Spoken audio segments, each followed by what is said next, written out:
¿Qué tal? Buenas noches.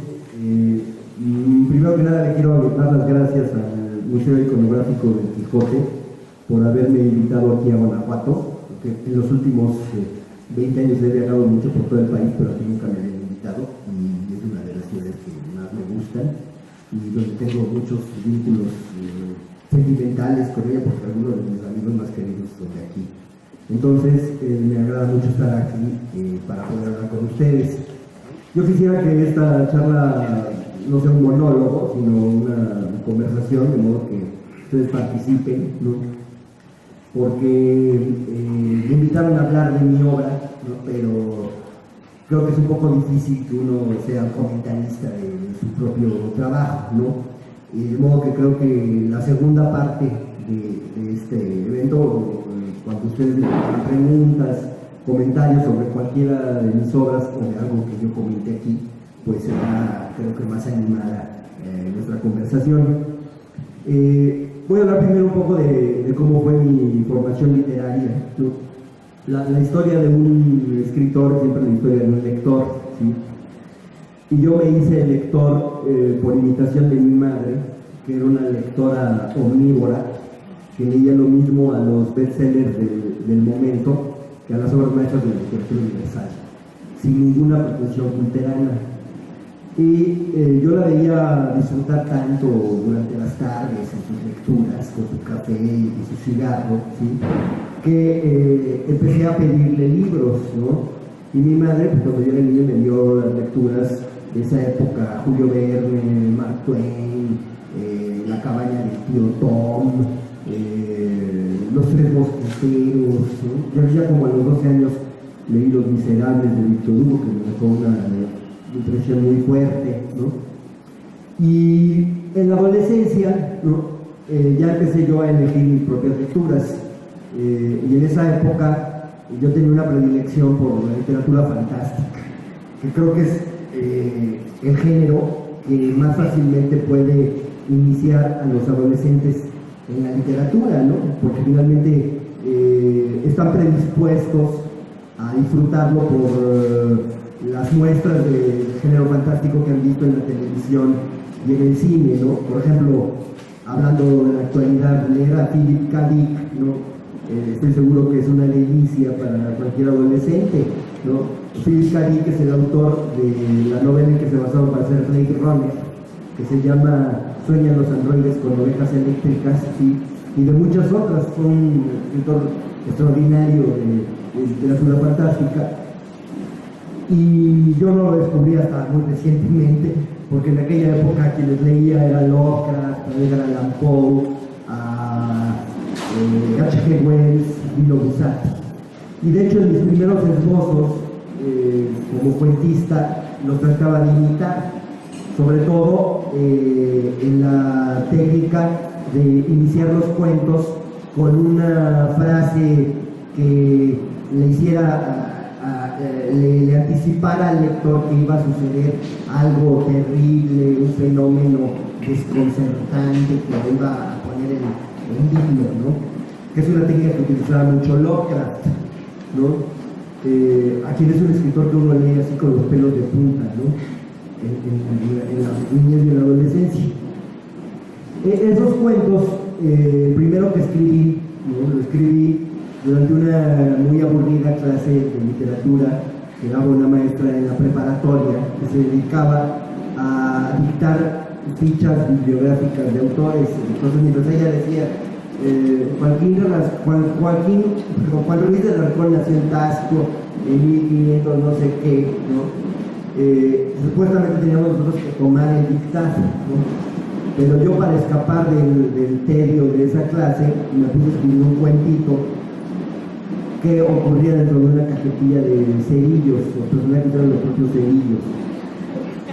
Y ese cuento, más adelante ya lo terminé en mi casa y lo mandé a un concurso semanal permanente de cuento corto que había en el suplemento cultural del periódico El Nacional, que era el periódico oficialista en aquel tiempo, ¿no? Que desapareció. Desapareció, creo que a finales de los 90. Y entonces me lo publicaron. Yo realmente no entiendo por qué me lo publicaron, porque era muy malo. sospecho que no recibía ninguna colaboraciones ahí. Pero me emocionó muchísimo, ¿no?, el verme detrás de molde y sentí que había descubierto mi vocación, ¿no? Pero en realidad no fui un escritor precoz, porque aunque ese cuento lo publiqué a los 18 años, tuve una evolución lenta, ¿no?, y tardé unos 10 años en desarrollar el oficio narrativo para escribir cuentos que fueran más legibles, ¿no? Y de hecho me ocurrió algo como lo que cuenta Faulkner, ¿no?, en una entrevista que le hicieron, donde él decía que generalmente un poeta frustrado se vuelve cuentista y un cuentista frustrado se vuelve novelista. Pues algo así me ocurrió a mí, porque yo escribí primero 2 novelas, que fueron Señorita México y Uno soñaba que era rey, y luego regresé al cuento en mi libro Amor de segunda mano, ¿no? Para entonces, para cuando escribí Amor de segunda mano, ya había cambiado mucho mis gustos literarios, pero también había tenido muchas experiencias, ¿no?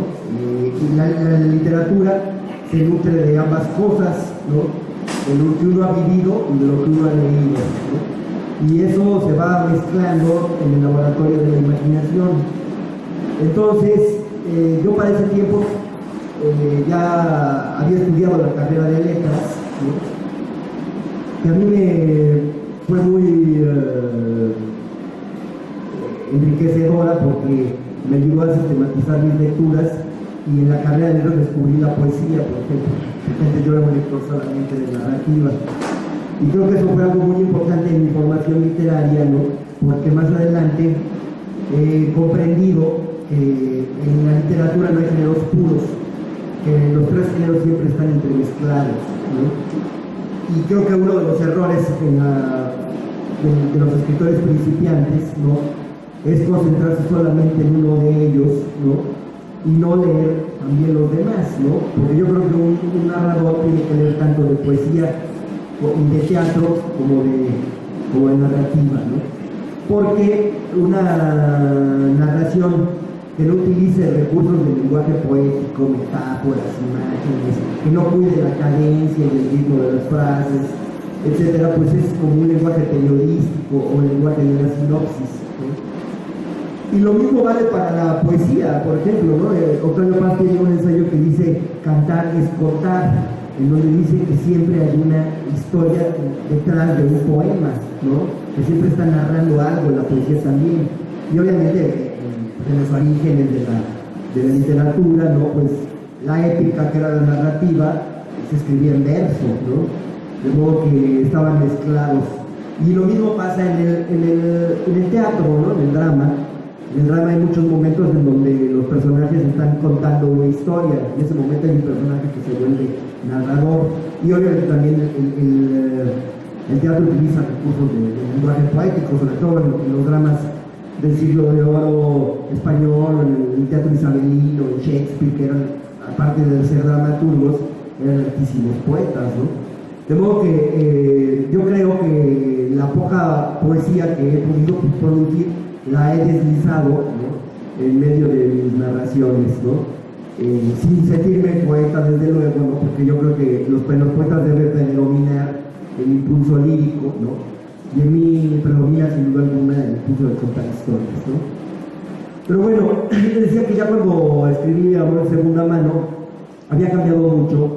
Ya tenía 28 o 29 años, había mordido todas las frutas prohibidas, había hecho los descubrimientos que hace un joven a lo largo de cuando va entendiendo cómo funciona, por ejemplo, la doble moral de la familia, ¿no?, el hábito de confundir el amor con la dependencia neurótica, el esnovismo de los ricos, todo esto, ¿no?, me fue orientando hacia una literatura primordialmente satírica, ¿no?, en donde hubiera una utilización del humor negro, ¿no?, que era un humor que además yo estaba descubriendo en mis lecturas de esa época, ¿no? Fue cuando descubrí los cuentos crueles de Villiers de L'Isle-Adam, ¿no?, que es un escritor del siglo XIX en Francia, ¿sí?, que venía de una familia de nobles arruinados, ¿no? Y que como todos los escritores franceses de esa época tenía como evangelio, como primer mandamiento, odiarás al burgués sobre todas las cosas.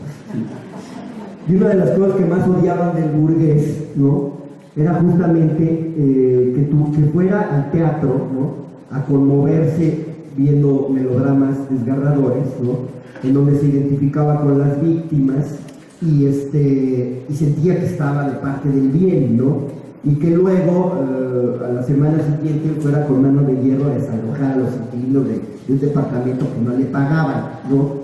Ese tipo de doblez, ¿no?, es la que Villiers de L'Isle-Adam quiere exhibir en sus cuentos crueles, y tiene algunos cuentos maravillosos, como por ejemplo la de un actor que jamás ha experimentado emociones propias, porque de tanto fingir las emociones en el escenario ha perdido esa capacidad, y entonces asiste como padrino a un duelo donde muere su mejor amigo, ¿no?, y disfruta enormemente la muerte del mejor amigo porque por fin está teniendo una emoción genuina, ¿no? O un aristócrata que le encanta estrangular cisnes para oír el último canto del cisne, porque el último canto del cisne es el más bello, ¿no?, según la leyenda, y entonces él se deleita haciéndoles esto, ¿no? O por ejemplo otro cuento en donde un sádico incendia una guardería, ¿no?, también para experimentar un dolor genuino. Y entonces lo que trataba de criticar era la explotación mercantilista del dolor humano con fines de complacer al público burgués, ¿no?, que incurría en un vicio, ¿no?, que era el narcisismo de la conciencia, el sentir que uno es muy bueno, muy compasivo, etc., ¿no? Entonces, a mí me parecía muy interesante esta literatura. No es el único escritor que ha ido por ese camino, ¿no? Otro escritor que he admiro enormemente es Machado de Asís, por ejemplo, el gran narrador de la literatura brasileña del siglo XIX, y probablemente el mejor narrador latinoamericano del siglo XIX, ¿no?, autor de Don Casmurro, de las Memorias Póstumas de Blas Cubas y de varias colecciones de cuentos formidables. Y entre una de ellas está un cuento suyo, El Alienista, La Causa Secreta. El Alienista es otro cuento muy bueno, ¿eh? Pero La Causa Secreta es un cuento protagonizado por un hombre, Fortunato Gómez de Silveira, que es dueño de un hospital, y le encanta el pasearse por los pabellones donde están los enfermos terminales, oír sus quejidos, ver a las familias llorando alrededor de su cama. Y no solo eso le gusta, sino que cuando sale a la calle y ve un perro atropellado, también experimenta un enorme deleite, ¿no? Y entonces él se ha dado cuenta toda la vida que su mejor amigo está enamorado de su esposa, ¿no? Pero como ambos son personas muy decentes, jamás han querido llevar esa atracción a enredarse en un romance, ¿no? Muere la esposa de él, ¿no? Y entonces él nota que en el funeral el mejor amigo está terriblemente confundido, destrozado mucho más que él, ¿no? Y en un momento dado, ya cuando se han ido todos los invitados, decide dejarlo solo, ¿no? Y entonces se oculta detrás de una cortina y ve cómo el tipo se inclina ante la cama, empieza llorando con un llanto desgarrador, ¿no? Y entonces él, el que lo está viendo por esta rendija, dice que experimenta así un orgasmo de placer enorme viendo a su amigo.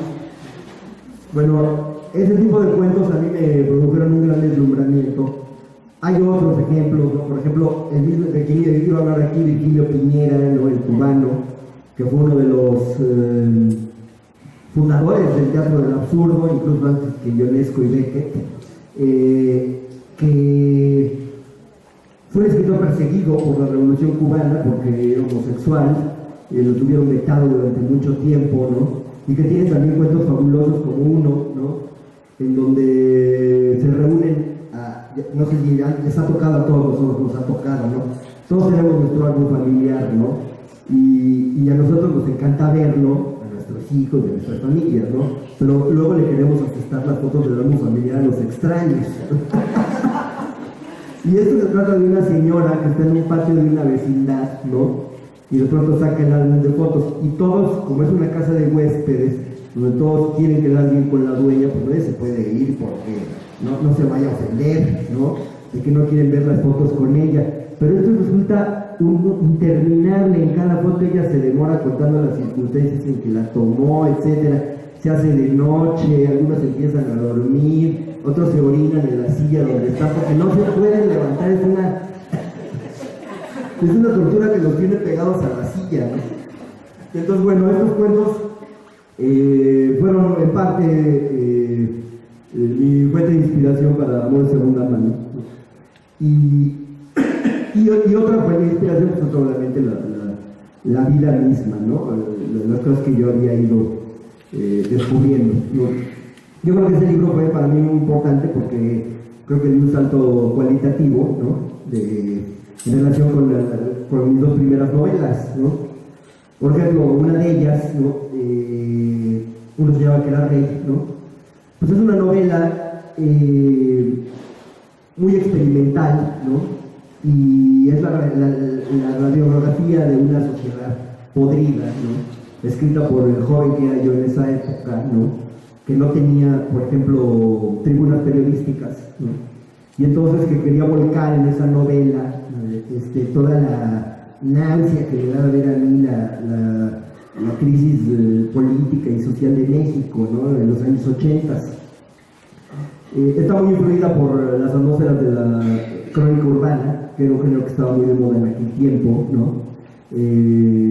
Había muchos autores que lo cultivaban en los periódicos, ¿no? Pero yo no quería escribir una crónica, porque la crónica imaginaria siempre retrata tipos sociales. Y yo quería hacer un retrato, descarbar un poco más profundamente en la psicología de los personajes, ¿no? Es mi novela más experimental porque en ella traté de hacer, por ejemplo, en el primer capítulo, una síntesis entre el habla de los chavos banda y la poesía barroca del siglo de oro. Porque cuando yo la escribí acababa de terminar mi carrera y había hecho una tesis sobre el poeta novohispano Luis Sandoval Zapata, que después salió como personaje en mi novela Ángeles del Abismo. Y entonces estaba intoxicado de metáforas barrocas, ¿no? Y entonces se me ocurrió hacer esto, ¿no? 10 años después de que la publiqué, la reescribí, ¿no? Creo que quedó más legible, ¿no? Porque creo que era un experimento muy arriesgado. Y en otros momentos de la novela hay capítulos que son como un guión de cine, hay otros que son totalmente dialogados, ¿no? Y yo también creo que tenía mucho en mente en esa época las películas del neorrealismo italiano, porque finalmente los escritores no solamente los influyen en la lectura, sino también el cine, incluso la televisión, ¿no? Yo de niño esa fascinación por la literatura fantástica la desarrollé también porque había visto la serie de Dimensión Desconocida, de Twilight Zone, que ahora se puede conseguir, la venden en video, ¿no? Y hay algunos cuentos ahí extraordinarios, ¿no? De modo que en uno se llama Que era rey, esos capítulos, sobre todo el primero, donde hay una fantasía que Túnez está inhalando cemento, ¿no?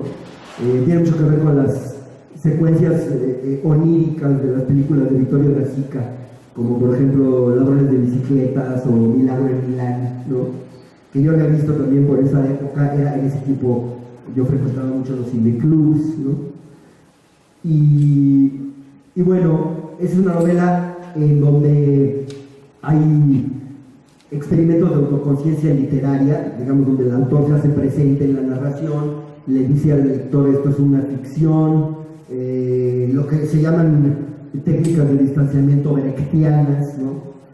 Que era esta idea de Brecht, de Bertolt Brecht, de que había que romper con la idea del teatro aristotélico, en donde el público se involucraba dentro de una ficción y llegaba a sentir que era parte de ella para experimentar luego una catarsis, ¿no?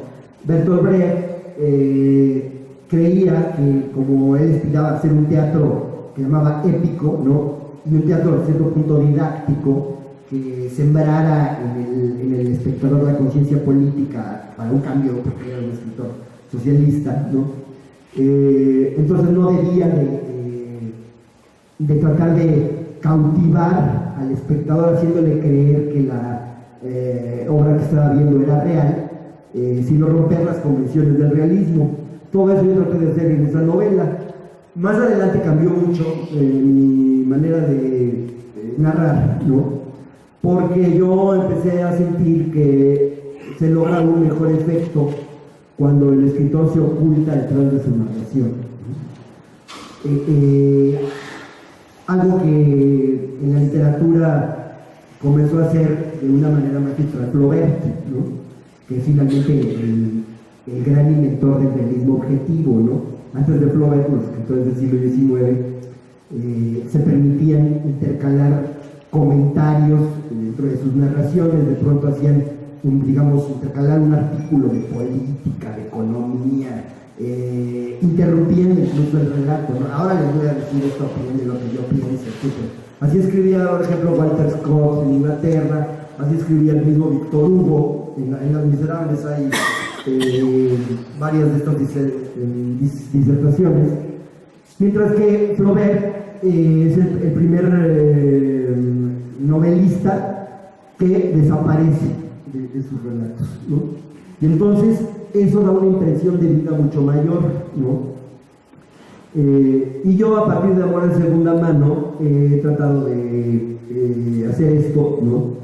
Porque me parece más importante, en lugar de tratar de asombrar, ¿no?, al autor o con una estructura audaz o algo así, cautivarlo, ¿no? O sea, yo creo que la primera obligación de un narrador es ser un encantador de serpientes, ¿no? Y entonces he tratado de desarrollar esa técnica, ¿no? Y eso me he dado cuenta, ¿no?, con el tiempo, que realmente exige un trabajo estilístico más difícil que el de la novela experimental, ¿no? Porque en este tipo de novelas el ritmo de la prosa es muy importante, el poder elegir la palabra justa, ¿no? Pues tratar de hipnotizar a los lectores, ¿no? Decía, por ejemplo, García Márquez, ¿no?, que él no podía dejar una frase trunca, no podía fallar en la elección de un adjetivo, etcétera, etcétera, porque en ese momento el efecto de encantamiento que había logrado se podía romper, ¿no? Y él estaba buscando todo el tiempo que eso no se lograra. Por eso es ese efecto tan maravilloso que nos produce su lectura, ¿no? O sea, todo lo que él tocaba lo convertía en música, ¿no? Entonces, yo, sin haber aprendido para nada a llegar a esas alturas, ¿no?, sí he tratado de que el estilo, la prosa estén al servicio de la narración que quiero contar, ¿no?, y que haga que el lector se pueda sentir como en su casa en un cuento o en una novela, ¿no? Ahora, a partir de los 40 años, ¿no?, porque no quiero decir abundar en detenerme en cada libro, lo podemos hacer más adelante, si quieren ustedes, a la hora de los comentarios, empecé a sentir una fuerte necesidad de evasión, ¿no? Porque pues me empecé a sentir un poco expulsado del presente, que creo que es algo que le pasa a muchos habitantes de la Ciudad de México, ¿no? Porque es una ciudad que es como un palimpsesto, ¿no?, que se van construyendo encima de lo que había antes, ¿no? Nada queda como era cuando uno era niño, ¿no? Y entonces uno va llegando a un momento en que uno ya no reconoce los mismos lugares por donde vivía en la niñez, ¿no? Esto, el sentirme pues agobiado, ¿no?, también por todos los males que nos aquejan en México, ¿no? La corrupción, la contaminación, la devastación ecológica, etcétera, etcétera, me llevó quizás a esta búsqueda de evasión, ¿no? Y entonces luego escribí primero mi novela histórica El seductor de la patria, y después Ángeles del abismo, ¿no?, que es una novela que ocurre en el siglo XVII y que está basada en el proceso inquisitorial de una falsa beata que dirigía arrebatos místicos para sacarle dinero a los aristócratas de la época, ¿no?, que en la vida real se llamaba Teresa Romero, le decían la falsa Teresa de Jesús, y en mi novela se llama Crisanta Cruz González, que es el nombre de una maestra que yo tuve en cuarto de primaria. Y que me encanta su nombre para una beata porque me va de maravilla, ¿no? Entonces, lo curioso es que, aunque yo probablemente haya emprendido la escritura de esas novelas como una necesidad de evasión, me di cuenta, ¿no?, de que, aunque yo quería fugarme, ¿no?, al hacer estas investigaciones sobre la vida de México en otras épocas y al tratar de reconstruir, por ejemplo, cómo era la sociedad mexicana en tiempos de Santana o más atrás, en el siglo XVII, me di cuenta de que en México las heridas del pasado siguen abiertas, no han cicatrizado. Entonces, al reconstruir esas épocas, ¿no?, descubría que hay muchas lacras de la época colonial que se han mantenido hasta la fecha, ¿no? Por ejemplo, el patrimonialismo, ¿no?, la idea de que los cargos públicos son propiedad de quienes los ocupan, ¿no? En la época de la colonia, los puestos públicos se vendían, ¿no? De modo que alguien que compraba, digamos, la aduana de Veracruz, ¿no?, pues trataba de explotar ese puesto, ¿no?, mediante corrupción, ¿no?, para volver lo más pronto posible cargado con un enorme botín a España, ¿no? Y esto, pues, es un hábito que obviamente ha permanecido, ¿no?, en la vida mexicana, ¿no? Tenemos, a pesar de que ya estamos en la época democrática, y nos damos cuenta de que la corrupción sigue siendo igual o peor que antes, ¿no? Es algo que nadie ha podido cambiar, ¿no? Otra lacra de la época que persiste es la sociedad de castas, ¿no? En aquel tiempo pues había toda una nomenclatura muy compleja, ¿no?, para describir todas las variedades raciales según las mezclas, ¿no? El Santa Patrás, el Matentiendo, etcétera, etcétera, ¿no? Actualmente ya no tenemos esa nomenclatura, pero pues obviamente sigue habiendo una discriminación muy fuerte del naco y del indio, ¿no?, que la podemos ver todos con el simple hecho de salir a la calle, ¿no? Y por último, ¿no?, en la época de la colonia, la gente no se atrevía, por ejemplo, a salir del primer cuadro de la Ciudad de México, de lo que llamaban la traza urbana, porque en la periferia, lo que eran los pueblos de indios, se arriesgaban a que los asaltaran, ¿no? Y tampoco se atrevieron a salir de noche, porque las calles eran muy oscuras, ¿no? Digamos que era una ciudad como una especie de fuerte en medio de un territorio apache, ¿no?, en donde, eso ya lo decía Lucas Alamán, por ejemplo, ¿no?, la ciudad es muy bella en intramuros, ¿no?, en el interior de las casas, y todo el exterior, las calles empedradas, etcétera, eran un muladar, ¿no? Y entonces la gente, por ejemplo, cuando iba a Puebla, ¿no?, que tenía que ir con sus carruajes, etcétera, iban a que les dieran las de revolución, porque se podían topar en el camino con unos bandidos, ¿no?, que los asaltaran y los mataran, ¿no? Y entonces, pues obviamente también esta persistencia del estado de sitio de la delincuencia, ¿no?, es algo que sigue existiendo, ¿no? Y que curiosamente además en los mismos zonas de la Ciudad de México, y luego ya a partir de el siglo XXI, ¿no?, con esta época escalofriante que hemos vivido, pues se ha vuelto ya un desastre nacional, ¿no? De modo que entonces esa tentativa mía por evadirme de la realidad mexicana contemporánea realmente me trajo de vuelta a ella, ¿no? Porque además yo creo que un novelista histórico, ¿no?, siempre ve el pasado con un espejo retrovisor, pero en realidad está siempre pendiente sobre todo de cómo esos antecedentes repercutieron en la actualidad, ¿no?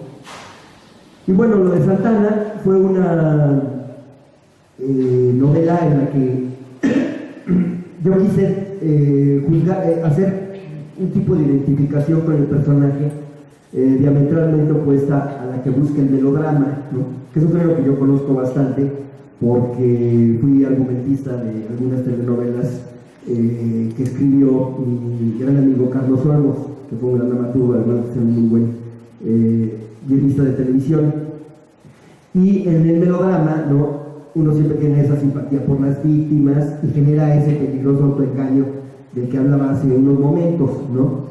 En cambio, yo como lector he sentido, al leer, por ejemplo, Crimen y Castigo, ¿no?, de Dostoyevsky, donde nos familiarizamos tanto con la mente de un asesino, ¿no?, lo conocemos también casi mejor que a nosotros mismos, que justificamos su crimen, deseamos que no lo atrapen, estamos realmente llegando a tener un grado enorme de compenetración emocional con él, ¿no?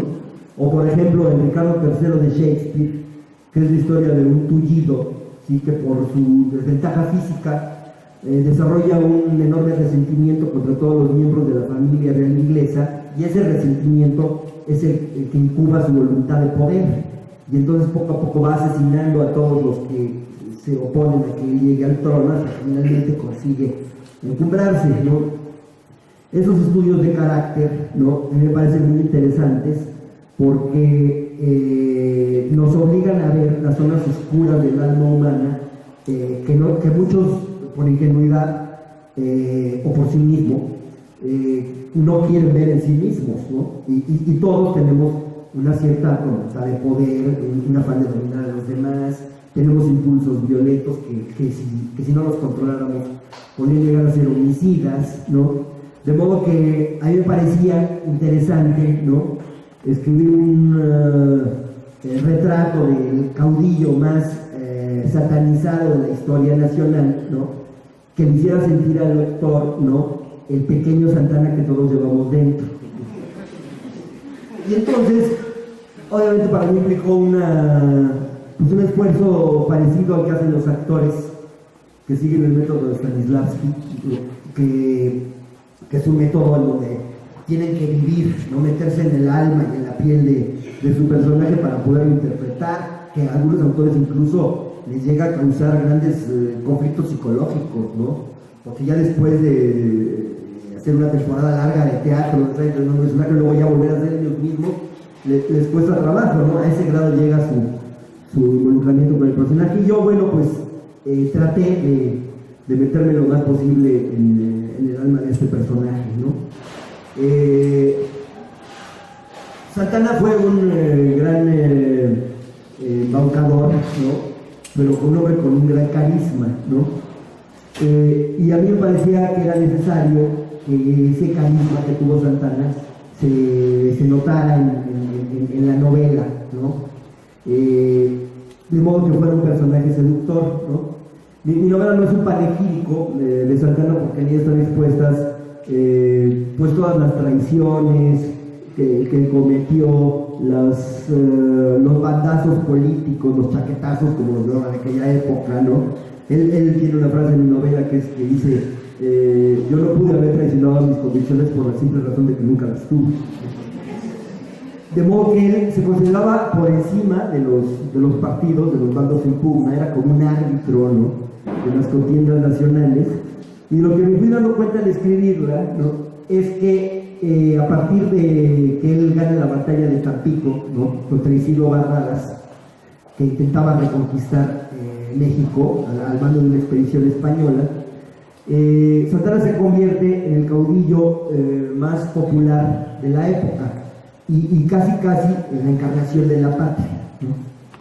Y entonces, de hecho, cuando él manda a componer el himno nacional en su época más demencial, Alteza Serenísima, había varias estrofas del himno nacional que aludían a sus hazañas, ¿no? El guerrero inmortal de Zempoala, le llamaban y demás. Y entonces, cuando un personaje así logra convencer a todo un pueblo de que él es la patria personificada, sus defectos pasan a formar parte de la idiosincrasia popular, ¿no? Y yo creo que esto genera una cultura del autodesprecio, ¿no?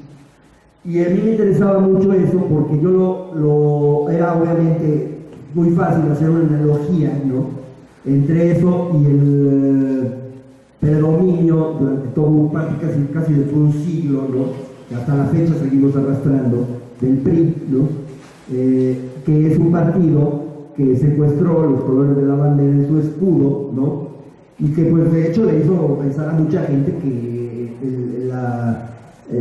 los gobiernos del PRI eran una tara genética de los mexicanos que teníamos que aceptar como una fatalidad, ¿no?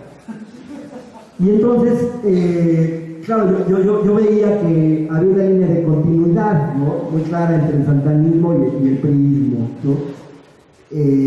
Por ejemplo, como entre Santana y Salinas de Gortari, ¿no? Porque, por ejemplo, Santana, ¿no?, varias veces lo elevaron hasta las nubes, ¿no? Por ejemplo, cuando fue el solemne entierro de su pie en el panteón de San Jacinto, ¿no?, cuando iba banda militar, el obispo, los niños de las escuelas cantando himnos en su honor, etc. Y Santana sentía realmente que la patria le estaba rindiendo un merecido homenaje, ¿no?, por haber sacrificado una parte de su cuerpo, ¿no? Y 3 o 4 años después viene una revuelta popular, desentierran su pie, lo patean por todas las calles de la ciudad, ¿no?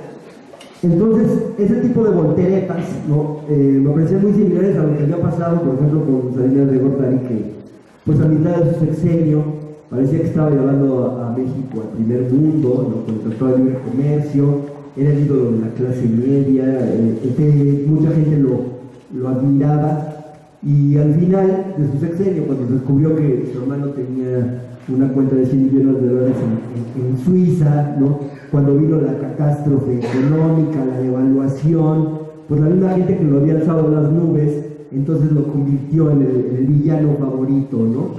En su caso no pudieron patear un pie por las calles, pero se convirtió en un villano satanizado también, ¿no? Y entonces a mí me parecía que había ahí un paralelismo, pero un paralelismo sobre todo en cuanto a la conducta de la sociedad mexicana, ¿no?, de no querer admitir que había sido cómplice de este tipo de caudillos, ¿no? Porque Santana pues no fue un genio del mal que dominara a toda una sociedad con sus artes maléficas, ¿no? Él tuvo una base social, ¿no? Eran los hacendados, el alto clero, los cuadros superiores del ejército, que eran los que le iban a robar una y otra vez a manga de clavo que él volviera a la presidencia, ¿no? Y Salinas también tuvo una base social, ¿no? Pero lo que pasa es que la gente, cuando se siente defraudada, ¿no?, por los caudillos que elevó a las nubes, entonces finge demencia como si nunca los hubiera sostenido, ¿no? Y esa creo que es una de las muestras más graves de inmadurez política de nuestra sociedad que nos hacen cometer históricamente una y otra vez los mismos errores, ¿no? Ahora, en cuanto a Ángeles del Abismo, bueno, esa es una novela muy diferente porque no es una novela histórica propiamente dicha. Yo me basé en un proceso inquisitorial, pero no lo seguí al pie de la letra. Introduje personajes ficticios. Hay un personaje muy importante en esa novela que es el amante de Crisanta, ¿sí?, la Cotzi, un indio que en las actos del proceso inquisitorial ni siquiera se menciona su nombre, ¿no? Se menciona únicamente porque fue el causante de la ruina de esta falsa beata, porque ella cayó de la gracia de la sociedad novohispana cuando descubrieron que estaba embarazada, y que estaba embarazada de un indio para colmo, ¿no? Porque en ese tiempo era muy común que los españoles tuvieran hijos con los indios, ¿no? Así se produjo el mestizaje. Pero que una blanca tuviera un amante indio era un escándalo tremendo, ¿no? Y de hecho, en los actos del proceso inquisitorial se le recargan más las tintas, o sea, como si fuera un delito más grave que hubiera tenido el amante indio que el hecho de haberse burlado de las cosas sagradas, ¿no?, con sus pantomimas y con su fingimiento, ¿no?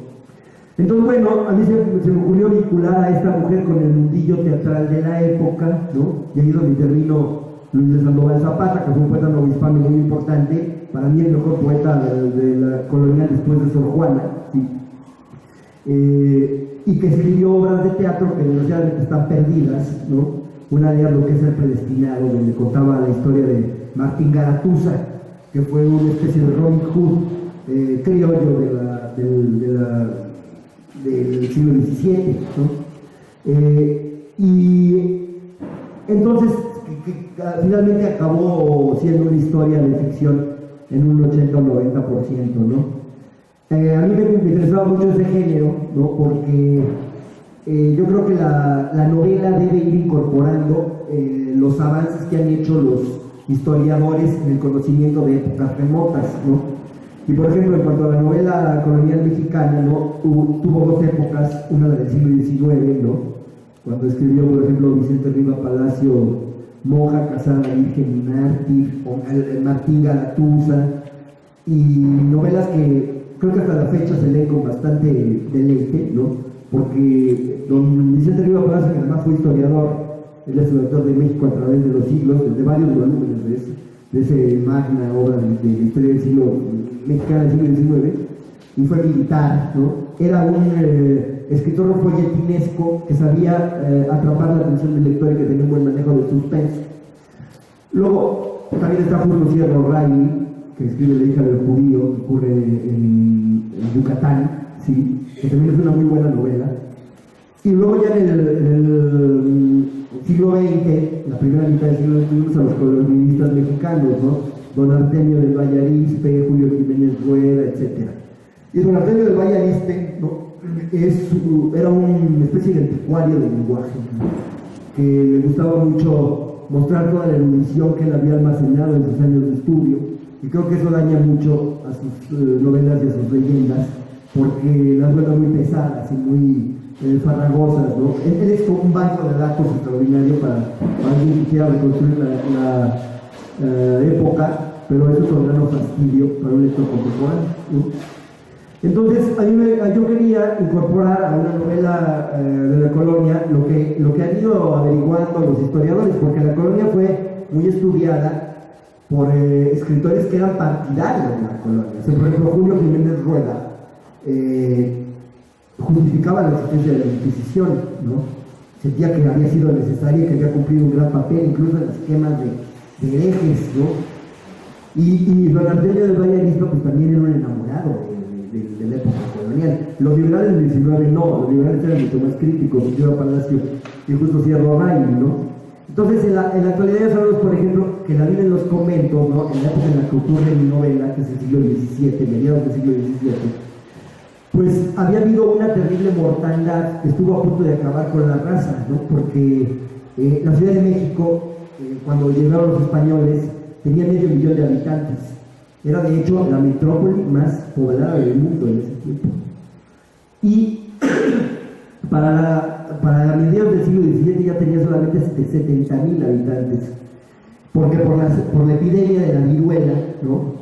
Hubo esa tremenda mortandad. Entonces los conventos se habían convertido en internados de lujo, donde los frailes ya no tenían a quién evangelizar, ¿sí? Y entonces, eso sí, había una enorme riqueza, ¿no? Porque todas las órdenes sacerdotales tenían inmensas propiedades, plantaciones pulqueras, incluso había esa doblez de parte del clero, ¿no? Condenaban el vicio del pulque en los púlpitos, pero ellos mismos le rentaban a los pulqueros sus haciendas para que lo plantaran a ellos, ¿no? Entonces, dentro de las órdenes sacerdotales, por ejemplo, entre los agustinos, había luchas por el poder muy cruentas entre los criollos y los peninsulares, que llegaban a veces al asesinato, ¿no? Y sobre todo me interesaba mucho mostrar a personajes como los que condujeron los teólogos de alta jerarquía que condujeron a Sor Juana a la decisión desesperada de vender su biblioteca y de meterse como enfermera en una epidemia de cólera que le costó la vida, ¿no? Porque sabemos, quienes hayan leído ese gran ensayo de Octavio Paz, Sor Juana Inés de la Cruz y las trampas de la fe, ¿no? Que al escribir la Carta Atenagórica, que fue su primera incursión en la teología de Sor Juana, ¿no? Se metió en un grave problema porque ella refutaba hasta cierto punto al padre Vieira, un jesuita, que era el escritor a quien más admiraba el entonces obispo de la Ciudad de México, Aguilar y Seicas, un personaje patológico del realismo mágico, uno de los misóginos más tremendos que han existido, ¿no? Que cuando entraba una mujer a la sacristía de la Catedral Metropolitana, él mandaba cambiar inmediatamente todas las baldosas, porque esa mujer la había contaminado, ¿no? Parece que tenía este hombre esta fobia tan terrible, porque debe haber sido uno de los pocos sacerdotes de la época que realmente practicaban el celibato al pie de la letra. Y entonces, pues una mujer puede representar una tremenda excitación, ¿no? Así la viera a 80 kilómetros, y entonces tenía que alejarlas lo más que se pudiera de él, ¿no? Y claro, para un tipo como este, que una mujer resultara la escritora más brillante de todo el virreinato, no solo del virreinato, de todo el mundo de lengua española en su época, ¿no? Pues era un trago amargo, ¿no? Y más amargo aún cuando ella se metió a escribir teología asustada por el obispo de Puebla, Fernández de Santa Cruz, ¿no? Entonces, estos personajes, ¿no? Porque hay que recordar que en la época del siglo de oro, y esto le pasó a Santa Teresa, ¿no?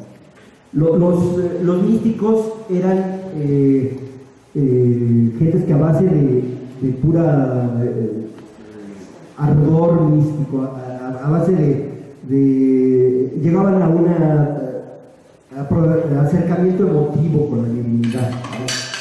Mientras que los teólogos, ¿no? Sentían que solamente podía jactarse de haber tenido ese acercamiento con la divinidad a alguien que fuera un experto en la escolástica, que manejara todas las obras de la patrística, de los santos padres de la iglesia, San Agustín, etc. Y todos esos tratados de escolástica se limitan a hilvanar citas de autores prestigiosos para demostrar un punto, autoridades eclesiásticas, lo cual llevó a una terrible petrificación del conocimiento, ¿no? Son insufribles la mayoría, y la misma carta pinagórica de Sor Juana es quizá lo más flojo de su obra, ¿no?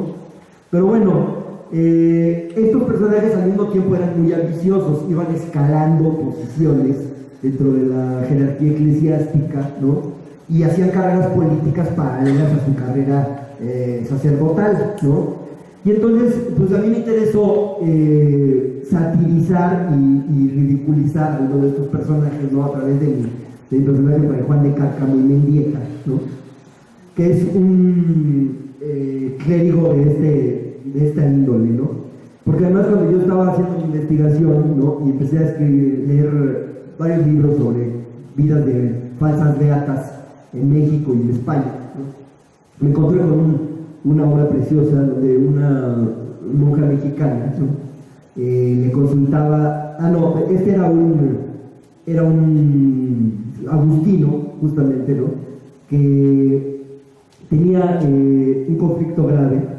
Él era el confesor de una falsa beata, ¿no? Y en un momento dado, en las cartas, él cuenta que tenía cámaras en el vientre, ¿no? O sea, estaba constipado, que así le llamaban el estreñimiento en ese tiempo. Pero para hacerse aplicar una lavativa, él necesitaba la autorización del provincial de la orden, que al mismo tiempo tenía que pedir una autorización al obispo, etc., porque le iban a tocar las partes pudendas de su cuerpo. Y eso era una atrocidad y que se podía prestar a situaciones pecaminosas, ¿no?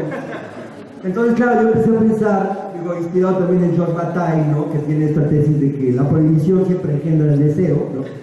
Pues de que este personaje va desarrollando una perversión, ¿no? Y un gusto así por las lavativas, ¿no? Y bueno, realmente es un personaje con el que yo me divertí muchísimo, ¿no?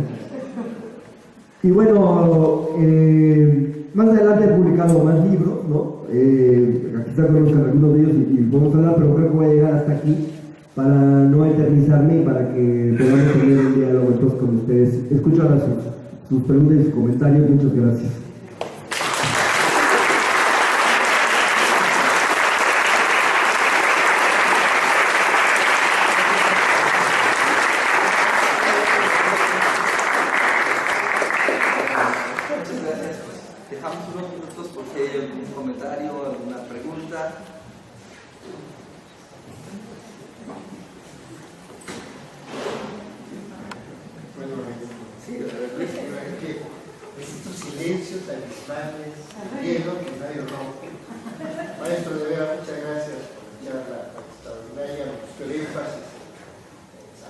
Seductor de la patria, yo le digo a la iglesia,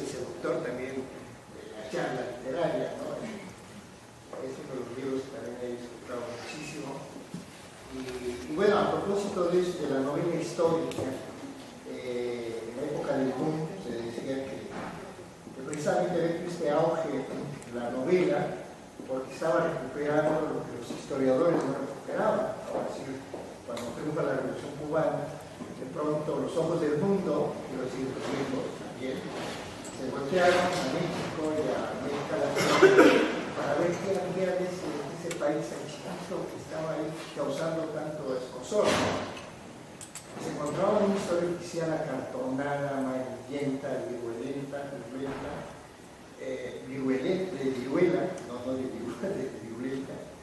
y de pronto los novelistas comienzan a descubrir el rostro verdadero y las venas abiertas de América, ¿no? Y entonces este auge creo que sigue vivo. Y tu novela, bueno, creo que evidencia lo de Santana, y además en efecto estamos llenos de prejuicio con respecto a los personajes históricos, llenos de clichés.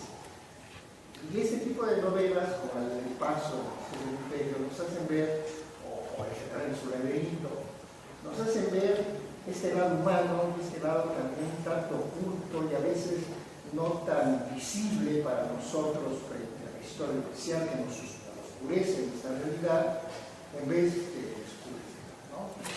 En ese sentido, bueno, yo felicito por esta novela. Quiero leer más cuentos tuyos, porque pocos, tus crónicas y ese contexto del siglo XVII, que no los conozco, pero ya me lo puedo utilizar. ¿Tú qué piensas de esta renovación a través de la novelística de esta historia latinoamericana que nos hace falta conocer? Bueno, yo realmente no creo que los novelistas estemos usurpando el terreno de los historiadores o que los historiadores no hayan cumplido bien su función, ¿no? Porque pues en México, por ejemplo, hay magníficos historiadores, ¿no? En el caso de Santana, ¿no? Pues hay algunas biografías estupendas que para mí fueron una fuente muy importante, ¿no? Yo creo que son tareas complementarias, ¿no? La novela llena las lagunas que los historiadores dejan oscuras, no porque sean malos historiadores, sino porque ellos tienen que limitarse a darle información que está documentada, ¿no? Mientras que un novelista pues se puede permitir todas las licencias de la ficción para entrar en el alma de los personajes, ¿no? Y entonces puede hacer retratos más completos, ¿no? Por ejemplo, de la vida privada, ¿no?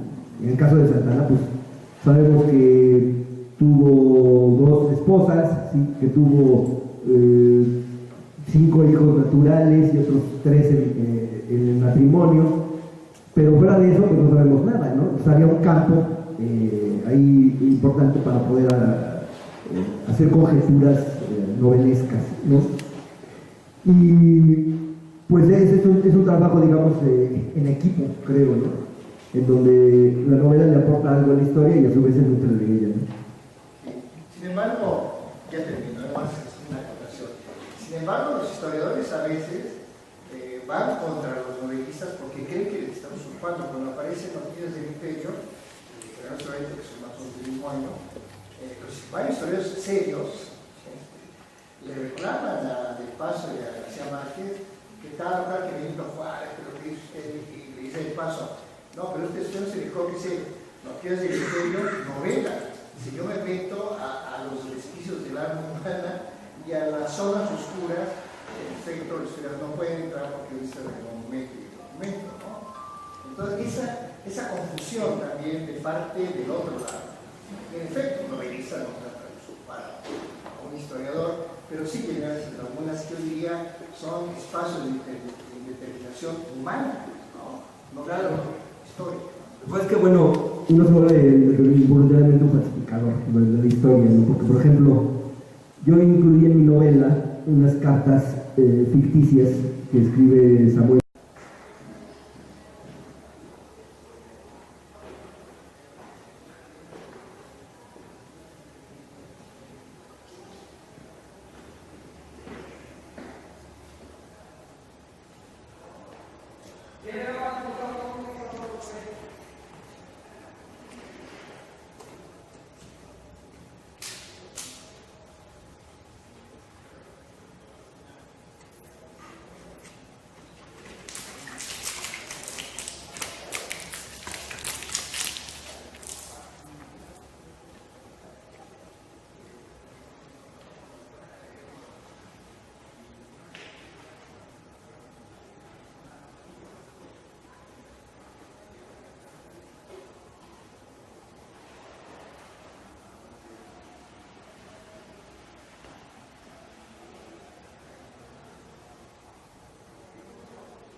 Houston con a Santana, ¿no?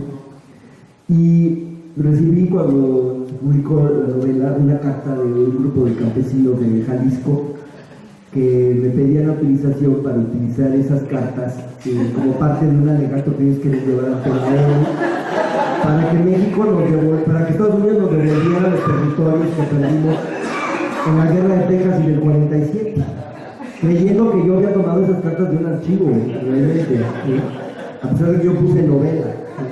Yo ya les tuve que decir que disculparme, o que era una carta ficticia, etcétera, ¿no? Porque se lo tomaron así, ¿no? Pero bueno, los propios historiadores tienden a novelar con Santana, ¿no? Y eso yo me di cuenta. Por ejemplo, había un cronista, uno de los cronistas más importantes del México independiente, que es Carlos María de Bustamante, ¿no? Que por cierto, él cubre de oprobio a Santana, lo llama traidor, ¿no? Contando una de sus entradas a la capital, diciendo que Santana va pensando esta chusma que hoy me vitorea, mañana me va a volver la espalda, etcétera, haciendo una especie como de monólogo interior, ¿no? De Santana, con recursos de escritor de ficción, ¿no? Y lo curioso es que 3 semanas después, ¿no? En ese como diario que él lleva, dice: hoy fui a visitar a Santana a Palacio Nacional y me regaló 100 pesos. Es un hombre maravilloso.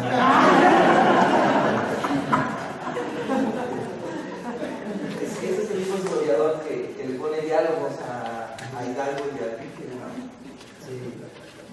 Bueno, aprovechando el momento, hay 3 libros que no están en los títulos de la librería, y nos hizo favor de traerlos Isabel por aquí. Entonces está Enviar a los animales, la genealogía de la soberbia intelectual y El seductor de la patria, que se pueden adquirir con Isabel, y solo tenemos 6 títulos en la librería, en este índice que gusta de adquirirlos. El seductor de la patria se me acabó, Ah, ya te lo apartaron. Isabel, no.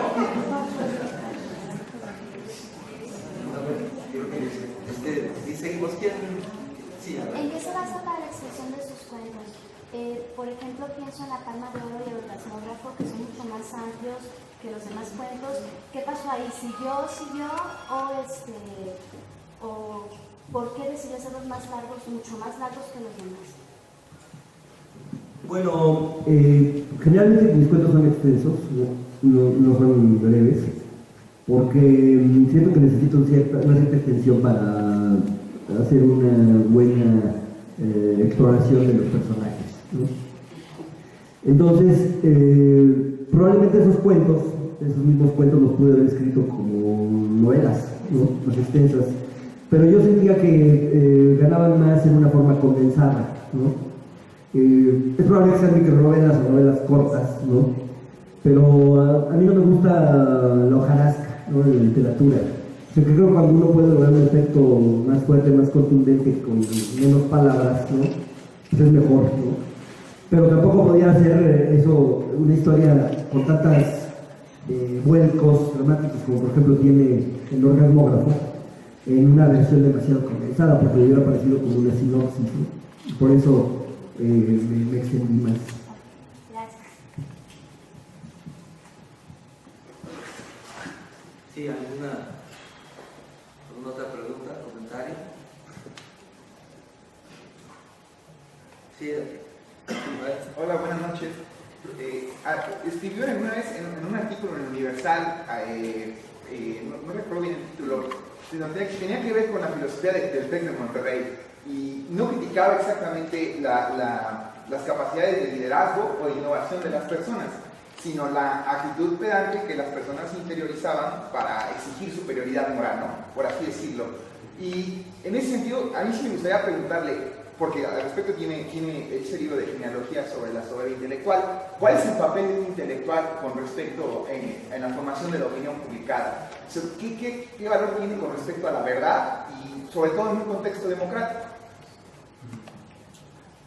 Bueno, yo creo que en los últimos tiempos en México, los escritores de literatura no participamos mucho en el debate político, porque ha habido una división del trabajo, ¿no?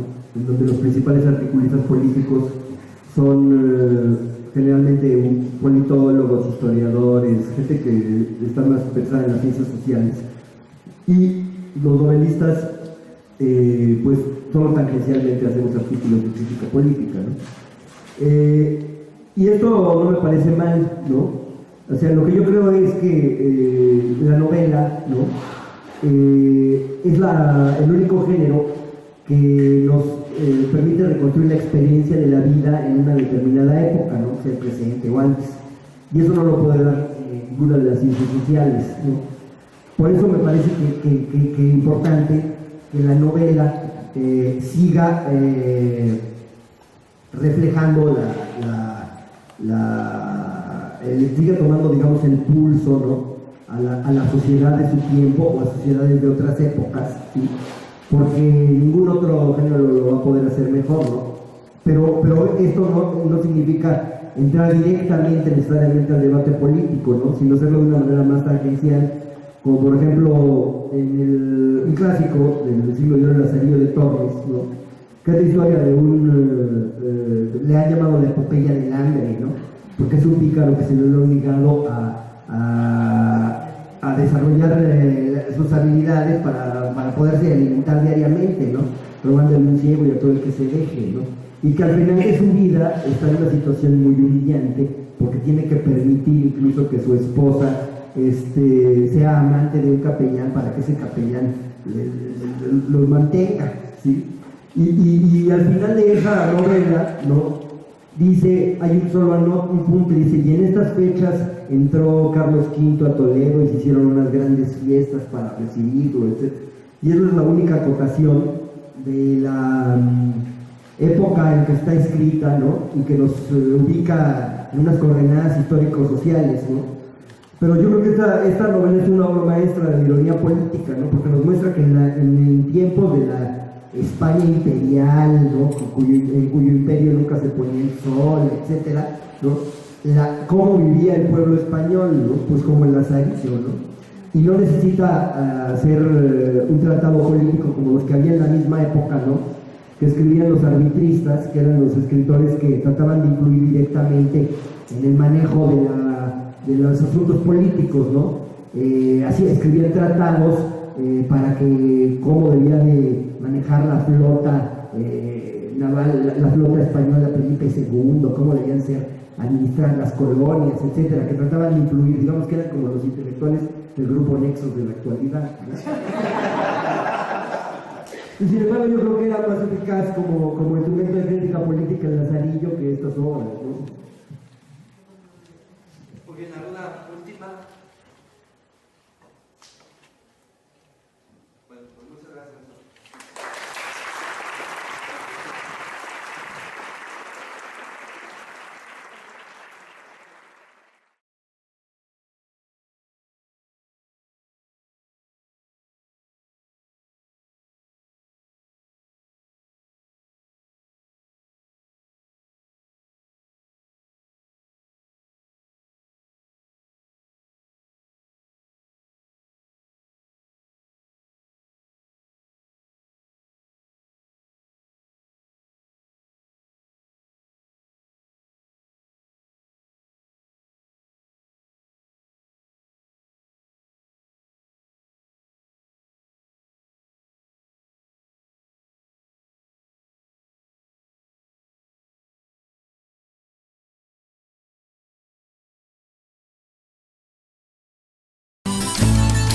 Guanajuato se consolida como el destino cultural de México, con una inversión histórica en turismo de 273 millones de pesos para promover nuestras ciudades patrimonio, centros históricos, pueblos mágicos y fortalecer el turismo de negocios.